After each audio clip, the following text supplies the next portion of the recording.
Good morning. Karon di ay sayo sa buntag ay magluto ko og saging kardaba. So mao ni ang akong saging na hinuog na apoy kalabangahan. So una day na akong gilak-ang kay kaning ako ang ininit tubig para dali ra siya. Dayon kadi ang ato ang saging ato nang butangan og tubig para mabutang na nato og maluto na. So medyo kamay ra gud ni ato ang saging. So igo ra gud ni siya pamahaw, pwede pamahaw. So, gisa lang na nato ang ato ang saging. Og diri na po sa pikas magluto na pod ko og sudan.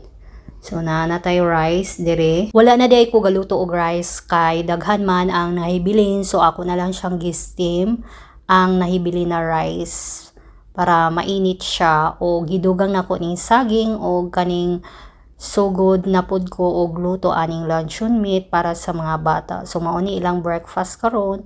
So ako okay na ko sa saging na nilungag, partnera na lang nako na og kape kay buntag pa man. So pwede ta paniudto na lang ta mo kaon og rice. So saging og kape ang akong i-partner karong buntaga. And naluto na ang ato ang saging. So mao na ni siya.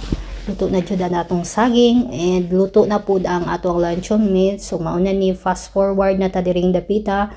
So ato nang gibakit niya nga ato ang saging na nilungag. So makabusog na jud ni ubay-ubay na jud ang ato ang saging. So lami siya kay dili kalburo ang ato ang saging. Kulang o busog pa kayo ang ato ang saging. So makabusog jud ta ani, klaro jud ang ato ang busog ani saging once mukaon ta ani. So healthy pud siya and lami ni siya i-partner sa ato ang kape. Paghuman ako og haon aning saging, so nagpanit dayon ko og usa ka buok bisan init kaayo gigwanta lang jud nako.